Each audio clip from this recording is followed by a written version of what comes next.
você vai andar em boas obras que Deus já preparou para você. Depois você confere esse texto em Efésios 2:10. Enquanto o pastor Marcos estava ministrando, eu me lembrei dessa palavra com carinho. Deus preparou boas obras para que eu e você andássemos nelas. Então Deus não preparou qualquer vida para mim. Ele diz que Ele tem pensamentos mais altos do que os meus pensamentos, e tem caminhos mais altos do que os meus caminhos. E isto é as boas obras que Ele já preparou. Amém? Você pode se assentar e abrir comigo a sua Bíblia em Efésios 1. Efésios capítulo 1. O JB está aqui sentado na primeira fila, mandando um abraço para vocês e dizendo que daqui a pouco ele vai fazer a ceia, tá bom? Daqui a pouquinho.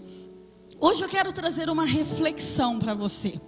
Nós estamos aqui diante dessa mesa, que é a mesa da ceia do Senhor, que mensalmente nós participamos dela.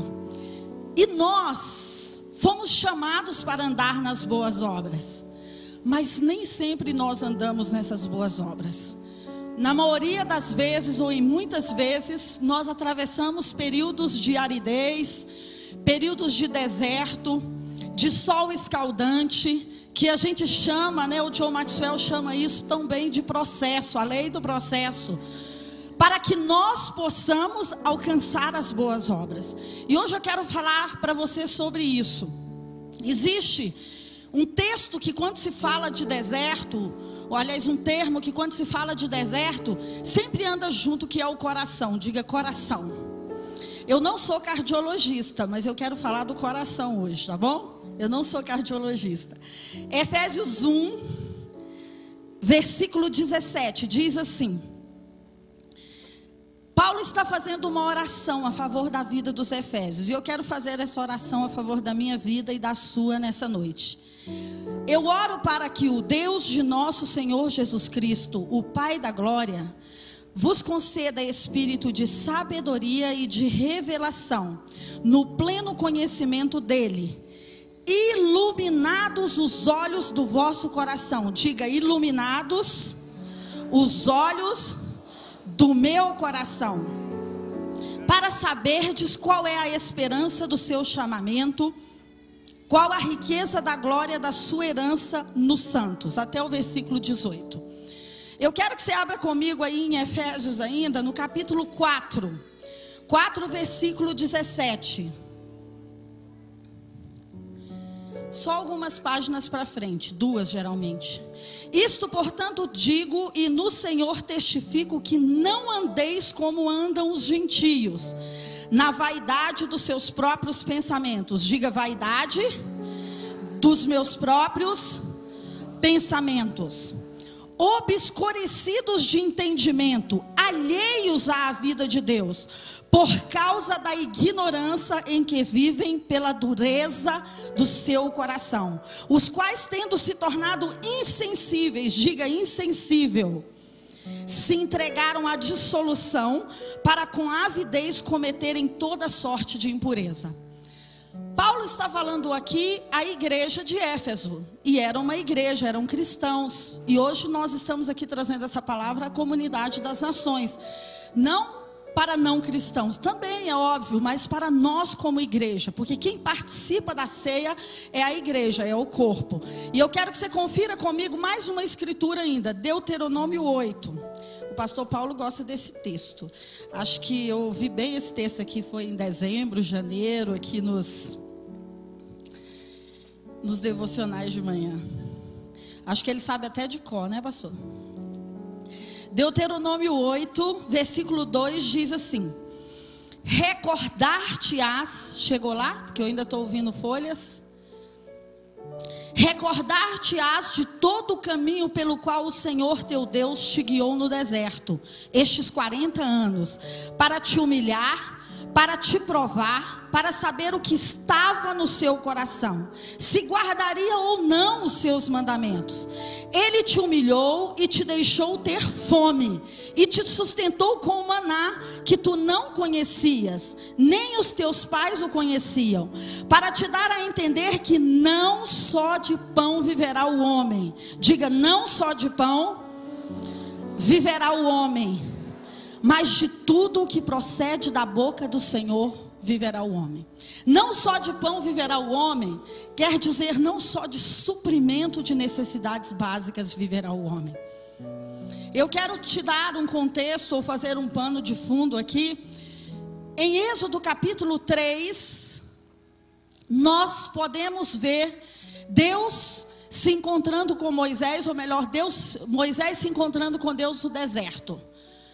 Moisés estava ali no deserto como fugitivo, porque ele havia matado um egípcio, e ele fugiu, e ele estava ali no deserto pastoreando ovelhas, e de repente ele vê uma sarça ardente, e quando ele vê a sarça ardente, ele fala: que coisa maravilhosa, deixa eu chegar mais perto, eu quero ver essa maravilha. E a Bíblia diz que quando ele se voltou para ver essa maravilha, Deus disse a ele: Moisés, tira suas sandálias, porque esse lugar aqui é santo. E ali no deserto, diga deserto, Deus entrega a Moisés uma grande missão, ou talvez a missão da vida dele, com certeza, que era de voltar ao Egito e libertar aquele povo das mãos de Faraó. Um dia ele tinha sido lá um príncipe no Egito, e hoje ele era um fugitivo, mas Deus fala para ele: olha, aqui no deserto eu estou te entregando a maior missão da sua vida. E talvez você esteja como Moisés, fugindo de alguma situação, talvez você esteja no deserto, e é aí que Deus marcou um encontro com você, para mudar a sua vida, para dar uma guinada na sua vida, para entregar o verdadeiro destino e propósito que Ele preparou para você, para te entregar as boas obras. Os israelitas, quando ficam sabendo disso, eles pensam: que ótimo, nós vamos para a terra prometida. Tudo que passa na cabeça dos israelitas, se você ler Êxodo, Deuteronômio, Números, nós vamos para a terra prometida amanhã. Amanhã a gente chega na terra prometida. Porque eles são pessoas movidas por necessidades básicas. E aí, em Êxodo 19, eu quero que você abra sua Bíblia comigo. Se você não fez seu devocional em casa, aí você vai fazer agora. Êxodo capítulo 19. Olha o que acontece com os israelitas depois que eles saem lá do Egito. Êxodo capítulo 19, versículo 10. Disse também o Senhor a Moisés: vai ao povo, o povo que você libertou e trouxe aqui para o deserto, e purifica-o hoje e amanhã. Lavem eles as suas vestes e estejam prontos para o terceiro dia, porque no terceiro dia o Senhor, à vista de todo o povo, descerá sobre o monte Sinai. Deus está chamando os israelitas para um encontro, como Ele chamou Moisés para um encontro. Moisés, quando viu a sarça ardente, ele se voltou rapidamente para ver que maravilha era aquela. Agora olha comigo no capítulo 20, versículo 18, o que os israelitas respondem à vista desse convite. Eles dizem assim: todo o povo presenciou os trovões e os relâmpagos e o glancor da trombeta e o monte fumegante. E o povo, observando, se estremeceu e ficou, como está na sua Bíblia? De perto. Chegou para bem perto? De longe. Disseram a Moisés: fala-nos tu, e nós te ouviremos. Porém não fale conosco Deus, para que não morramos. Respondeu Moisés ao povo: não temais, Deus veio para vos provar, e para que o seu temor esteja diante de vós, a fim de que não pequeis. O povo estava de longe em pé. Moisés, porém, mais uma vez, se achegou à nuvem escura onde Deus estava, ou de onde Deus falava. E eu entendo que essa noite é uma noite que tem um altar aqui como esse. E que nós temos duas opções: ou como Moisés, de nos achegar ao altar e purificar os nossos corações, as nossas obras mortas, aquilo que nós andávamos, mesmo como igreja, porque lá em Efésios está dizendo que se eu ando nessas obras, seguindo as vontades do meu coração, eu estou fazendo o que fazem os gentios. E o povo de Israel, aqui no capítulo 20, se você vai ler do capítulo 3 até aqui, você vai ver quantas coisas Deus havia feito para esse povo. Diga para o seu irmão: milagre não gera intimidade, não gera relacionamento. Muitas vezes nós estamos na igreja, às vezes como novos convertidos ou velhos convertidos, e pensamos assim: o dia que Deus me der um filho, eu vou servi-lo apaixonadamente. O dia que Deus me der a honra de abrir, a graça de abrir essa empresa, ou de multiplicar a minha empresa, eu vou servi-lo apaixonadamente. Hoje eu ganho R$1.000, alguns dizem, é difícil dar o dízimo de 100, mas o dia que eu ganhar R$10.000, eu não vou ter nenhuma dificuldade para dar R$1.000. Isto é mentira. Você está enganando a você, a quem te ouve, mas não a Deus, porque Ele é aquele que sonda os corações. Por quê? Porque eu preciso encarar a realidade do meu coração. E os israelitas, eles não quiseram se achegar diante de Deus. Está lá em Deuteronômio 5. Eu ainda quero que você confira mais essa comigo. Acho que na ceia não vai ter texto bíblico para você ler, entendeu? Do tanto que você já leu aqui agora. Deuteronômio 5. Olha por que esse povo... É o mesmo texto, só que é um relato em outro livro. 5:27. Diz que os cabeças das tribos, lá desde o versículo 22, está dizendo sobre isso, que os cabeças das tribos, os líderes, procuram a Moisés. Aí olha o que eles dizem no versículo 27. Chega-te e ouve tudo o que o Senhor disser. Nosso Deus, Ele é nosso Deus. Você ouve o que o nosso Deus diz. E tu nos dirá tudo o que Ele disser, hein, Moisés? O nosso Deus, de novo, e nós ouviremos e também cumpriremos. Ouvindo, pois, o Senhor estas palavras, Ele disse: quando me faláveis a mim, o Senhor me disse. Moisés está dizendo: eu ouvi as palavras deste povo, as quais te disseram, em tudo falaram eles bem. Quem dera que eles tivessem tal coração, que me temesse e guardassem em todo o tempo os meus mandamentos, para bem lhes fosse a ele e aos seus filhos para sempre. Deus está denunciando uma coisa que Moisés não sabia: o coração do povo. Diga: meu coração. Provérbios 4 nos adverte que do coração procede o quê? As fontes da vida. John Bevere, em um dos seus livros, ele diz que o coração é o fundamento, é a base do homem. Porque sobre tudo o que se deve guardar, guarda o teu coração, porque dele vai proceder a fonte da sua vida. Dele vai proceder se você vai andar em boas obras ou se você vai andar em obras ruins. Então este povo, como eu estava dizendo, foi um povo que provou de milagres. Mas os milagres não trouxeram relacionamento. Os milagres não trouxeram intimidade com Deus. Antes de Deus chamá-los aqui em Êxodo 19 para essa comunhão no monte, porque Deus não queria um mediador para o povo.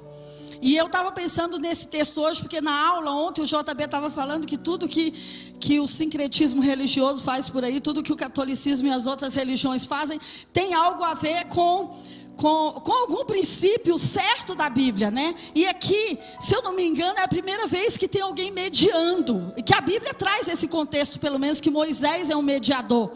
Então, né, estão sempre aí por aí dizendo que Maria é a mediadora. Isso não é verdade. A mesa está aqui, e o relacionamento, o plano original de Deus para relacionamento é que você fale pessoalmente com Ele. O plano original de Deus para os israelitas era que eles falassem diretamente com Deus, era que eles ouvissem a voz de Deus. Mas para isso eles precisavam se purificar. Para isso eles precisavam se limpar. E eles já haviam visto maná no deserto, codornizes, vezes, o mar vermelho se abrindo, eles já tinham visto águas amargas se transformarem em água doce, eles já tinham visto águas brotarem da rocha, exércitos de inimigos já haviam sido destruídos por Josué e por um exército, eles já haviam visto a mão poderosa de Deus, mas eles se recusaram a ter um relacionamento íntimo com Deus. E isso é a igreja de Deus. Esse é o povo que Deus escolheu. E lá em Efésios, quando Paulo está falando da dureza de coração, da insensatez, alheios à vida de Deus, ele também está falando para a igreja. E aqui eu quero começar a falar para você sobre um espírito, sobre um conceito, sobre uma realidade que muitas vezes está embutida no nosso meio como igreja. Muitas vezes está dentro da nossa vida como igreja. A Bíblia diz lá em Ezequiel 14, você não precisa abrir, falando também do povo de Israel, que eles possuíam ídolos no coração. Diga, ídolos no coração. Levítico capítulo 26, versículo 1 diz o seguinte: não fareis para vós ídolos. Não fala não compreis. Não fala não pegueis emprestado. Não fala não busque do vizinho. Fala não fareis para vós ídolos. Então eu posso fazer ídolos? Você pode dizer, não, eu não sigo a Maria, eu não tenho santo lá em casa, eu não tenho ídolo do futebol. Mas pode ser, estudando essa mensagem eu vi que eu precisava alinhar o meu coração com a palavra de Deus e com a vontade de Deus. E essa é a realidade que eu quero trazer aqui para a sua vida. Porque no meu coração pode nascer ídolos. No seu coração pode nascer ídolos. Quando? Quando eu e você estamos desalinhados da vontade de Deus. Abra comigo a sua Bíblia em Colossenses, capítulo 3.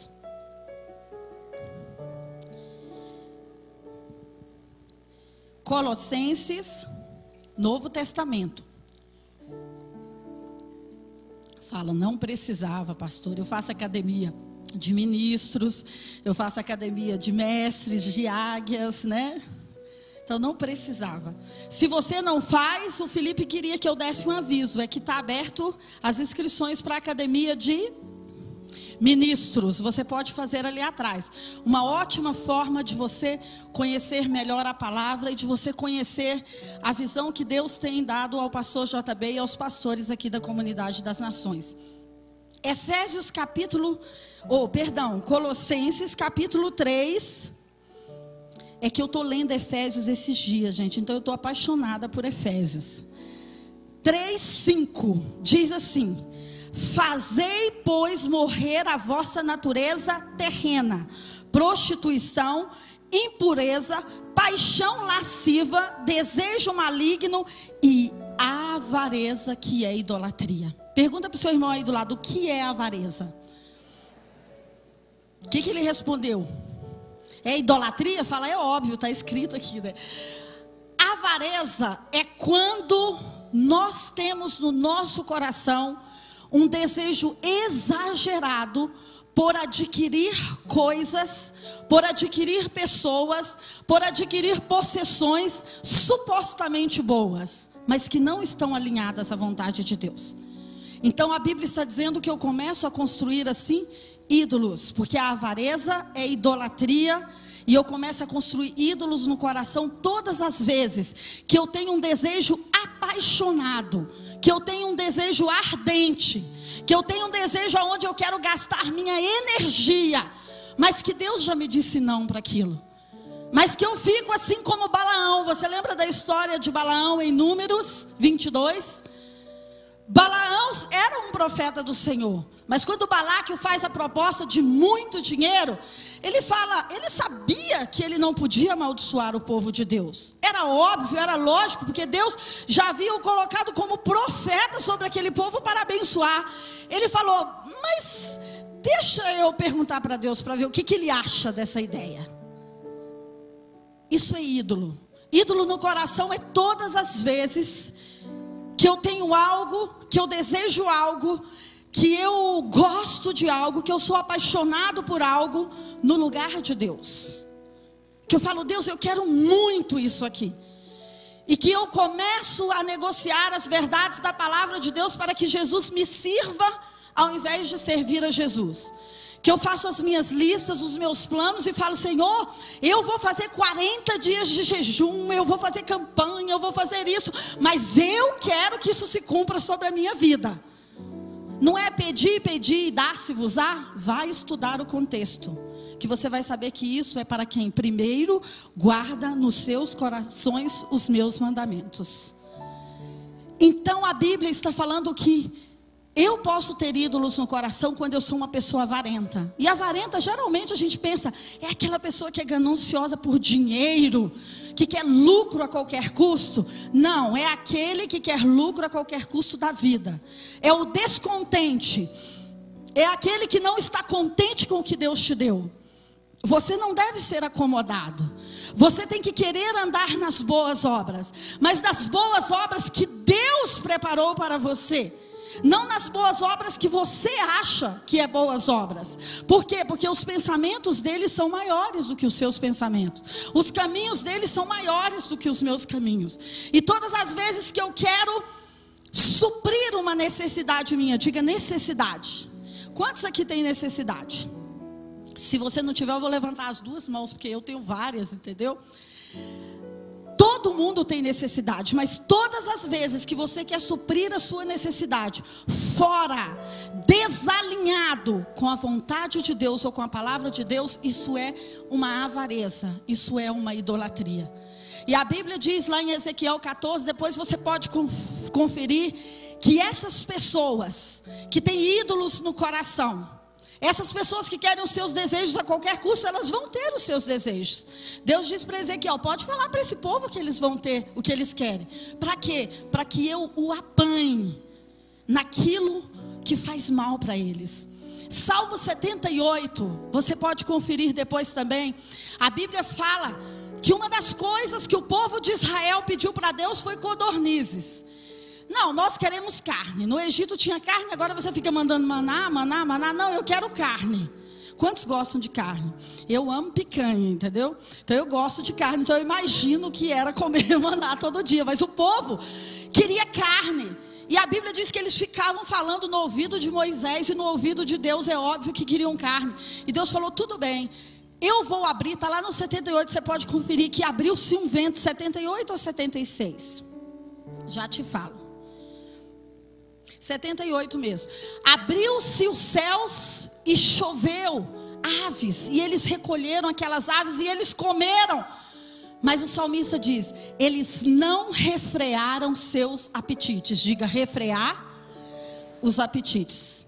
E a Bíblia diz que ali houve morte naquele dia, porque além de Deus suprir os seus desejos íntimos, eles não refrearam seus apetites. Por quê? Porque os desejos que eu tenho, que você tem, que não se alinham com a palavra de Deus, eles são como um abismo que vai chamar outro abismo. Eles não vão se saciar, porque só a palavra de Deus é que nos sacia.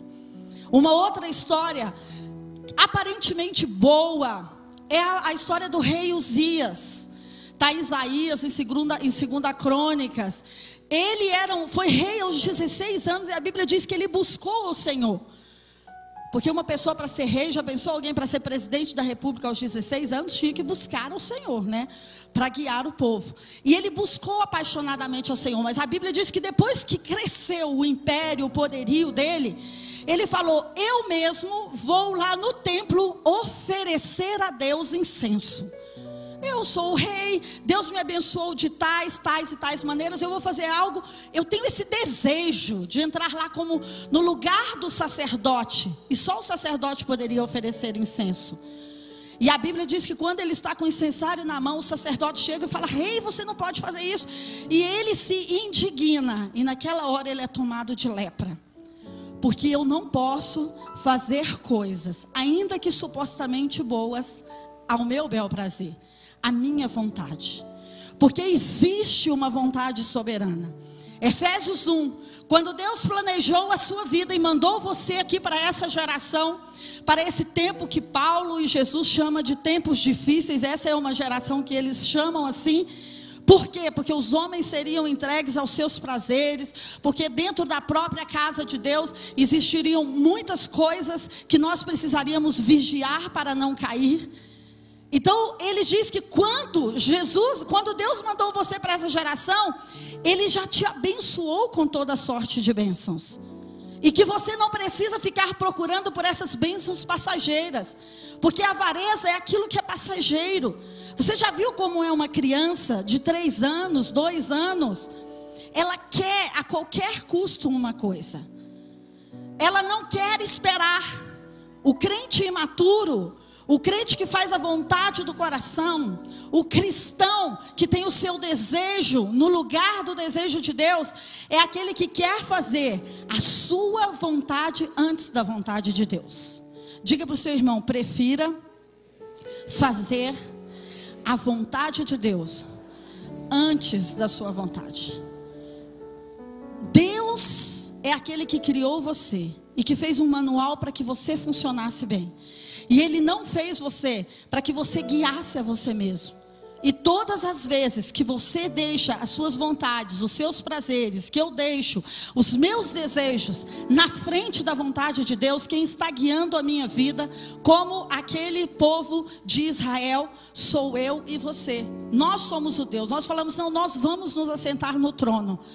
Quer ver uma coisa interessante? Êxodo 32 fala que eles construíram um bezerro de ouro, porque Moisés estava demorando muito a descer do monte. E eles falaram assim, eles falaram para Arão: Arão, vamos fazer um Deus? Mas se você vai estudar a palavra ali, a palavra é Elohim. Eles não fizeram um Deus estranho, simplesmente eles reduziram a imagem de Deus para caber dentro da necessidade deles. Eles falaram: nós queremos sair daqui, chega de ficar aqui 40 dias esperando Moisés, nós não podemos ir sem Deus, então vamos fazer uma imagem de Elohim e Ele vai conosco. Todas as vezes que nós reduzimos Deus, que nós reduzimos Sua palavra, que nós reduzimos a imagem de Deus, a essência de Deus para caber dentro da minha vida e da sua vida, nós estamos participando da idolatria e da avareza. A Bíblia diz: idólatras, eles oferecem sacrifício, mas a Bíblia diz que logo em seguida, depois do sacrifício, o que eles fazem? Caem na gandaia, no prazer, porque eles queriam o Deus, e o Deus verdadeiro, mas do tamanho deles. Eles não queriam um Deus que ditasse para eles como eram as regras de chegar à terra prometida. Eles disseram assim: vamos fazer um Deus e nós vamos dizer para Ele como Ele vai nos levar para a terra prometida. Porque Ele é feitura nossa, Ele vai ter que nos obedecer aqui, Ele que vai na nossa frente, mas nós vamos dizer para Ele que nós estamos cansados de esperar 40 dias por Moisés. Nós estamos num jejum de 40 dias. E o deserto, ele serve, esses momentos de jejum, de deserto, serve para muitas coisas, mas para 2 coisas em especial: para expor o que está no nosso coração, como diz Deuteronômio capítulo 8. E ele serve para que Deus se encontre conosco. Porque no deserto, na hora do jejum, na hora da aflição, você não está ali com os holofotes do mundo sobre você. Você não está ali com a televisão gritando nos seus ouvidos, com açúcar, com chocolate, com refrigerante, com os prazeres dessa vida. Mas você está ali conectado no Senhor. E esta ceia, nesse dia de hoje, é uma ceia profética. Porque eu creio, quando me lembrei dela, quando o JB me convidou para trazer essa palavra hoje, eu me lembrei de um altar que Deus está construindo diante de nós nessa noite. E que Ele está dizendo, Jeremias diz: purificai os vossos corações, lavai as vossas mãos, tire do vosso meio todo pensamento mau, tudo aquilo que não condiz com a palavra de Deus, e vem. A Bíblia diz: achegai-vos a mim e eu me achegarei a vós. Eu quero que você ainda abra a sua Bíblia comigo lá em Efésios capítulo 1, se você tiver fechado, que eu quero te mostrar o restante daquele texto que nós lemos. Efésios 1, 17, é a oração que Paulo está fazendo. Eu vou esperar você abrir, porque eu quero que você marque isso na palavra de Deus hoje. Efésios 1:17. Para que o Deus de nosso Senhor Jesus Cristo, o Pai da glória, vos conceda. É uma oração que ele está fazendo, e eu quero fazer essa oração por nós nessa noite hoje. Vos conceda espírito de sabedoria, de revelação, no pleno conhecimento dele, iluminados os olhos do vosso coração, para saberdes qual é a esperança do seu chamamento, qual a riqueza da glória da sua herança nos santos. E olha o versículo 19, que é com o que eu quero terminar, que fantástico. E qual a suprema grandeza do seu poder para com os que cremos, porque nós cremos, segundo a eficácia da força do seu poder, o qual ele exerceu em Cristo, ressuscitando-o de dentre os mortos, fazendo-o assentar à sua direita nos lugares celestiais, acima de todo principado, potestade, poder e domínio, e de todo nome que se possa referir, não só no presente século, mas também no vindouro, e pôs todas as coisas debaixo dos pés, para ser o cabeça sobre todas as coisas, o deu à igreja, a qual é o seu corpo, a plenitude daquele que a tudo enche todas as coisas. A Bíblia está dizendo que o mesmo poder que ressuscitou a Jesus de entre os mortos vive dentro de você. Vive dentro de você. Diga, vive dentro de mim. Este poder, o texto está dizendo, ele pode trazer a plenitude para a sua vida. Deus tem as boas obras para você andar nela. Mas eu penso que hoje esse tempo é um tempo de processo e de deserto, onde eu e você precisamos reconhecer as iniquidades, os ídolos que habitavam no nosso coração, através de quê? Deste poder. Você tem um ajudador dentro da sua vida que se chama Espírito Santo. Diga, seja bem-vindo, Espírito Santo. Na minha realidade de hoje, diga sim, porque ele já está aí na sua vida. Não é nem seja bem-vindo à minha vida, porque eu creio que aqui talvez 90% do auditório já seja selado com o Espírito Santo. E você da internet, e você da televisão que nos ouve também, eu acredito que muitos de vocês têm o Espírito Santo como seu selo. E esse poder, ele está dentro de você, para não deixar com que o seu coração se endureça, para não deixar com que o seu coração se corrompa, para não deixar, Tiago diz o seguinte, que nós somos assaltados pela própria cobiça que existe no nosso coração. É por ela que nós somos seduzidos. Muitas vezes nós ouvimos pessoas dizer, não, porque olha o que o diabo armou para mim. Olha o que a cobiça que você guardava no seu coração armou para você. O diabo só se aproveita de algo que já está aí. Mas o desejo, a vontade de ter algo desalinhado com a palavra de Deus já mora nos nossos corações. E o diabo faz um cenário e nós dizemos, vamos optar por suprir a nossa necessidade agora, sem a permissão de Deus. E eu queria que você baixasse a sua cabeça, sentado, e que você falasse com o Senhor. Antes de trazer essa palavra, ela falou o meu coração. E eu, como você, dobrei a minha cerviz, dobrei o meu coração. Eu quero que hoje, mais do que o seu queixo, a sua cabeça, os seus olhos fechados, você dobre o seu coração. Se você quiser ficar de joelho, você fique. E que você fale, Senhor, hoje, o convite maior de Deus é: achegai-vos a mim, e eu me achegarei a vós. E se você der esse passo de deixar o seu coração diante dele, ele vai falar pessoalmente com você daqui para frente. Não vai precisar ter mediador, não precisa de Maria, não precisa de Moisés. Você vai ouvir a voz dele, porque você vai estar alinhado com a vontade dele.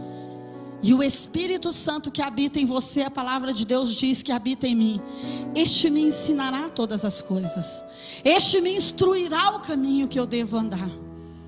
Salmo 58, 51 diz que eu preciso purificar o meu coração, que eu preciso tirar de mim tudo que é ruim. E o salmista ora: ó Deus, cria em mim um coração puro e renova dentro de mim um espírito inabalável. E tem uma outra tradução que diz: cria em mim, Senhor, uma vontade nova e firme. Eu quero que você ore sobre isso essa noite. Senhor, cria em mim uma vontade nova e firme. Cria em mim uma vontade aliada à tua palavra. Cria em mim uma vontade aliada aos teus desejos. Cria em mim uma vontade aliada às boas obras. Cria em mim, ó Deus, uma vontade aliada ao teu coração. Cria em mim, Senhor, uma vontade aliada aos teus planos. Você que sabe o relacionamento que você precisa se desfazer, os pensamentos. Jeremias fala: nós precisamos ser purificados no pensamento, e a mente é um lugar de batalha, e o diabo vai lançar dardos contra a sua mente, inflamados. Mas a Bíblia diz que através da oração no Espírito, da oração em línguas, através da palavra, da declaração, você vai apagar esses dardos inflamados.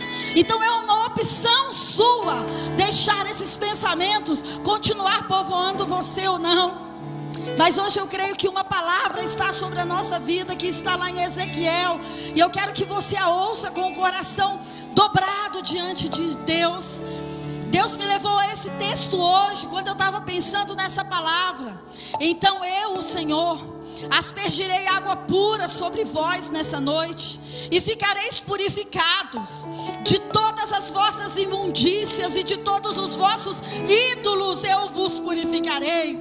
Dar-vos-ei um coração novo, e porei dentro de vós um espírito novo. Tirarei de vós o coração de pedra, e vos darei um coração de carne.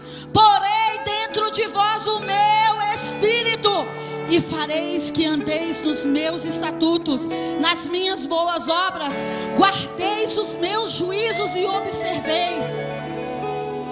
Deus está liberando sobre nós hoje a purificação. Deus está liberando sobre a sua mente. Põe a mão sobre a sua cabeça e começa a dizer: pensamentos sejam renovados conforme a palavra de Deus.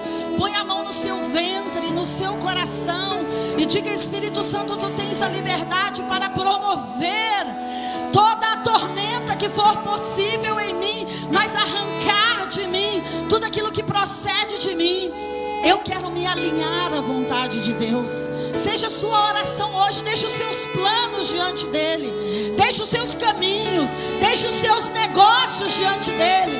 De repente você tem feito negócios que aparentemente são bons, mas você tem quebrado a cara.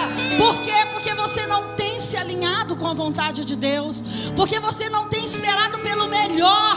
Você tem pego o bom. Você tem pego aquilo que é supostamente bom. E Deus está dizendo: espere pelo melhor. Porque eu preparei boas obras. Eu não preparei obras ruins. Eu preparei boas obras. E os meus caminhos são mais altos do que os seus.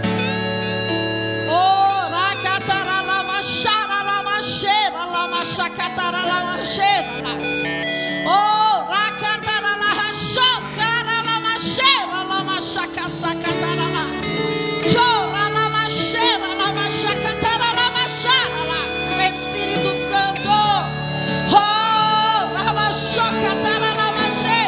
fique de pé e comece a falar em outras línguas. Fique de pé e comece a falar em outras línguas. Deixa o selo do Espírito Santo sobre ti. Fica de pé e começa a dizer: obrigada porque eu estou limpo. Obrigada porque as águas purificadoras chegaram aqui. Obrigada, ó Espírito Santo.